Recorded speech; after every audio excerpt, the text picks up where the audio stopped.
Seja bem-vindo aos Sussurros do Medo, o seu canal de histórias que arrepiam até o último fio de cabelo. Hoje, você vai conhecer a sombria lenda de A Fogueira que Nunca Apaga. Uma história de São João onde a tradição vira maldição e a dança termina em gritos. Mas antes de mergulhar nesse pesadelo, já sabe o que fazer. Deixe o like, inscreva-se no canal e comente aqui embaixo. Você teria coragem de entrar num arraial abandonado no meio da noite? Isso ajuda muito os Sussurros do Medo a crescer e continuar trazendo as histórias mais assustadoras da internet.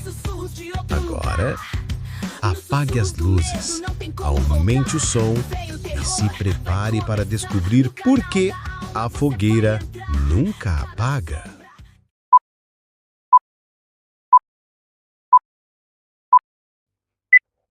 A cidade de Pedra Queimada era conhecida por sua tradicional festa de São João, que há décadas atraía turistas de toda a região.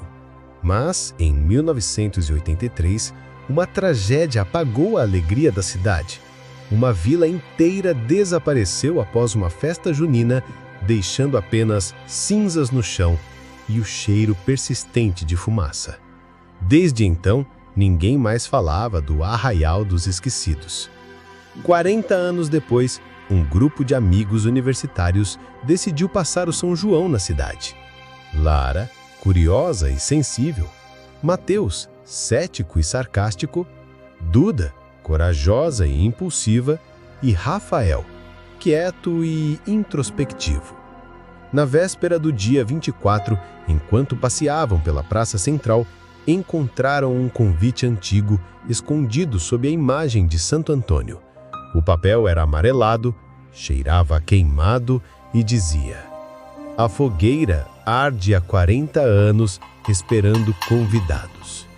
Quando o céu se abrir em fogo e a noite tiver cheiro de milho queimado, o caminho surgirá. Tragam coragem, o compadre espera."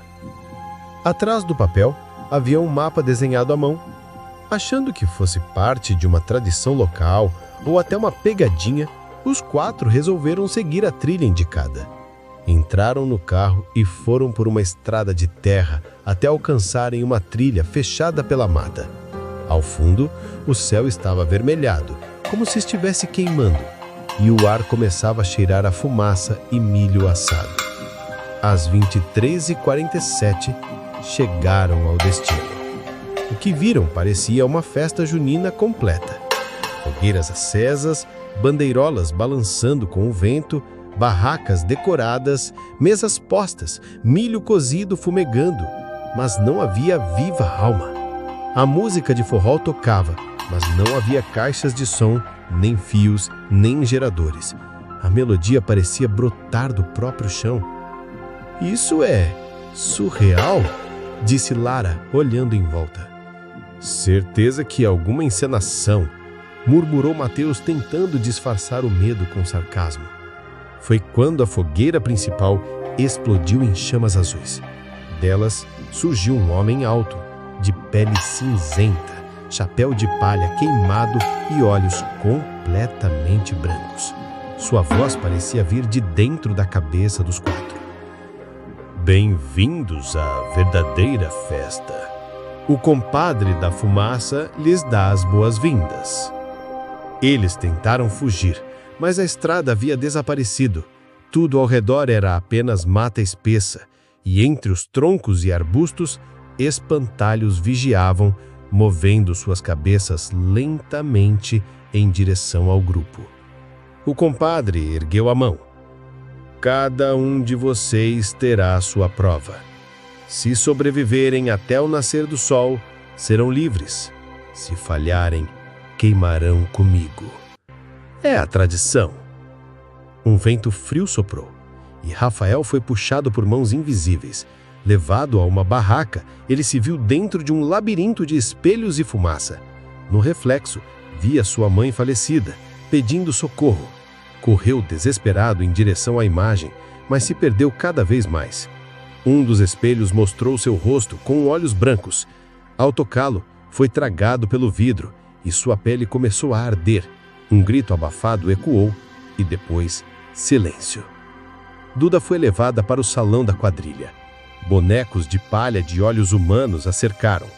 A música tocava, rápida e intensa, e ela foi forçada a dançar. A regra era simples: não pare. Mas seus pés começaram a sangrar e, quando tropeçou, os bonecos a agarraram e giraram o seu corpo como uma marionete. Quando tudo parou, Duda estava ali, de pé, olhos vidrados, corpo de palha. Rafael caminhou para a barraca do beijo. Dentro, uma mulher de vestido vermelho o esperava.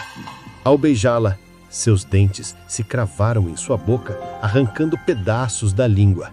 O rosto dela se distorceu, virando algo demoníaco, e olhos em brasa o encararam. Mãos surgiram do chão e o puxaram para baixo, enquanto ele gritava em agonia. Lara, sozinha, permaneceu em silêncio diante do compadre. "Por que eu?" perguntou ela. "Porque você escuta, você vê, pode encerrar a dança." Ela se lembrou do fósforo que veio junto com o convite. Desenhou um círculo de cinzas ao seu redor e acendeu o fósforo, recitando a única reza que lembrava da avó. A chama surgiu, azul, depois roxa, depois preta. O compadre começou a gritar. Seu corpo se contorcia como fumaça em vento forte. "Você me roubou a fogueira!" Então, tudo ao redor desapareceu. Silêncio. No lugar do arraial, apenas mata fechada e escura. Lara foi encontrada no dia seguinte por um morador da região, caminhando na estrada, coberta de fuligem e sem memória clara do que aconteceu. Desde então, ela nunca mais celebrou São João, mas em toda véspera, sem exceção, sente o cheiro de milho queimado e ouve uma sanfona tocar ao longe, mesmo trancada em seu quarto. Alguns dizem que, se olhar bem fundo numa fogueira na noite de São João, verá 4 sombras dançando no fundo das flamas. A fogueira nunca apaga, e o compadre espera pelo próximo convite ser aberto.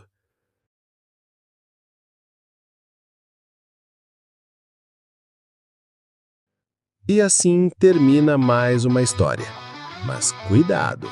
Se você olhar fixamente para as flamas hoje à noite, talvez ainda veja sombras dançando. Se essa história te arrepiou, deixe o like, inscreva-se no canal Sussurros do Medo e ative o sininho para não perder nenhum novo pesadelo. Agora me conta aí nos comentários, qual deve ser o próximo tema? Quer uma história em um hospital abandonado? Um pacto feito no espelho? Uma floresta que responde quando você chama? Sua ideia pode virar o próximo episódio. Até a próxima noite. E lembre-se, o medo começa com um sussurro. Que rangem, o fio a tomar, o que está à espreita não pode esperar.